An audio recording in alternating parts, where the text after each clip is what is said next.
नमस्कार। Personal loan एक ऐसा शब्द है जो कभी भी किसी भी वजह से हमारी जिंदगी में आ सकता है। तो आज हम इसी गुत्थी को सुलझाने वाले हैं। समझेंगे कि आखिर ये मिलता कैसे है और इसका सही तरीका है क्या। हो सकता है अभी आपके मन में भी एक पर्सनल लोन लेने का ख्याल आ रहा हो। किसी की शादी है या कोई त्योहार आने वाला है या फिर कोई मेडिकल इमरजेंसी जैसी अचानक आई ज़रूरत आन पड़ी है। वजह तो कुछ भी हो सकती है। पर इन सबके बीच जो सबसे बड़ा सवाल मन में घूमता है वो ये है कि क्या लोन अप्रूव होगा। वो जो एक टेंशन होती है ना कि एप्लीकेशन का क्या होगा, यही सबसे ज्यादा परेशान करती है। तो चलिए आज इसी पर से पर्दा उठाते हैं। आज हम समझेंगे एक एक्स बैंकर के नजरिए से कि बैंक वाले आखिर अंदर ही अंदर क्या देखकर कैसे फैसला करते हैं। तो सबसे पहला सवाल, बैंक असल में चेक क्या करते हैं। देखिए, उनके पास ना एक पक्की चेकलिस्ट होती है और वो हर एप्लीकेशन को उसी तराजू पर तौलते हैं। और ये हैं वो 5 सबसे ज़रूरी चीज़ें जिन्हें वो आपकी एप्लीकेशन में ढूंढते हैं। पहला तो हो गया केवाईसी और आपकी पहचान, ये तो बेसिक है। फिर आता है सबसे बड़ा खिलाड़ी, आपकी क्रेडिट हिस्ट्री और सिबिल स्कोर। इसके बाद जाहिर है आपकी इनकम कितनी है और क्या आप लोन चुका भी पाएंगे या नहीं। चौथा, आपकी नौकरी या बिजनेस कितना टिकाऊ है, मतलब स्टेबल है। और पांचवा, जिसे लोग अक्सर नज़रअंदाज कर देते हैं, वो है आपके बैंक अकाउंट को चलाने का तरीका। अब बात करते हैं उस मैजिक नंबर की, 750। जी हाँ, अगर सिबिल स्कोर 750 या उससे ऊपर है तो समझिए आधी लड़ाई तो वहीं जीत ली। लोन अप्रूवल के चांसेस एकदम से बढ़ जाते हैं। क्यों? क्योंकि ये दिखाता है कि आप अपने फाइनेंस को लेकर कितने डिसिप्लिन्ड हैं। और अब ये नंबर देखिए, 40 से 45%। ये क्या है? इसे कहते हैं डेट टू इनकम रेशियो। मतलब बैंक ये देखते हैं कि आपकी सारी ईएमआई मिलाकर आपकी महीने की कमाई के 40-45% से ज़्यादा तो नहीं हो रही। वो ये पक्का करना चाहते हैं कि लोन आपके लिए एक सुविधा बने, बोझ नहीं। ठीक है, तो अब ज़रा इस पूरी प्रक्रिया को खोलकर देखते हैं। आपकी एप्लीकेशन सबमिट होने से लेकर पैसा अकाउंट में आने तक का पूरा सफ़र कैसा होता है। देखिए, हर बैंक का एक फिक्स तरीका होता है जिसे SOP कहते हैं। पहला स्टेप, आपकी एप्लीकेशन और पेपर्स की बारीकी से जांच होती है। फिर सीधा आपका सिबिल स्कोर चेक किया जाता है।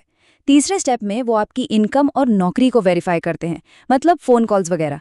इसके बाद बैंक अपने हिसाब से रिस्क का अंदाज़ा लगाकर आपको एक ऑफर देता है जिसे सैंक्शन कहते हैं।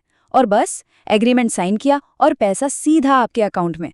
और मजे की बात यह है कि अगर सब कुछ सही रहा ना, तो ये पूरा का पूरा काम 24 से 72 घंटों में भी हो सकता है ना कमाल।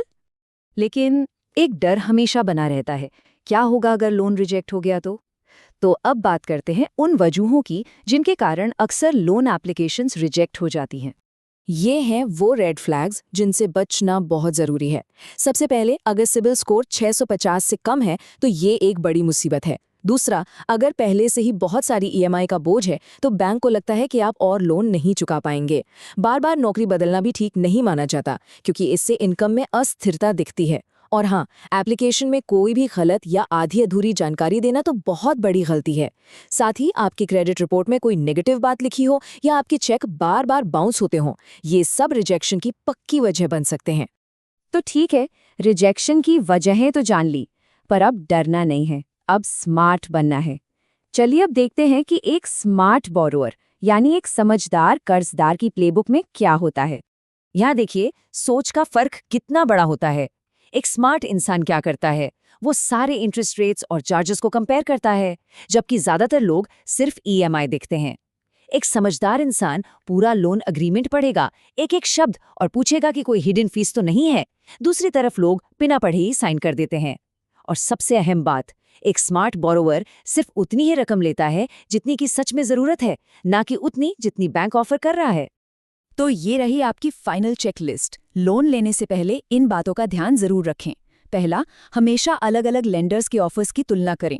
दूसरा, सारे चार्जेस के बारे में खुलकर पूछें, प्रोसेसिंग फीस, इंश्योरेंस, सब कुछ। तीसरा, उतना ही उधार लें जितना आराम से चुका सकें। चौथा, हमेशा सच और पूरी जानकारी दें। पांचवां, अपनी ईएमआई कभी लेट न करें, हमेशा टाइम पर दें। और छठा, किसी की जुबानी बातों पर भरोसा ना करें, हर चीज लिखित में मांगे। और आखिर में एक बहुत ही जरूरी सलाह, जैसा कि एक्स बैंकर अशोक कक्कड़ कहते हैं, और ये बात बहुत गहरी है, पर्सनल लोन एक सहारा है, लेकिन समझदारी से लिया गया लोन ही आपकी वित्तीय स्थिरता बनाए रखता है। इस बात को गांठ बांध लेना चाहिए। लोन एक सपोर्ट सिस्टम की तरह होना चाहिए, गले की फांस की तरह नहीं।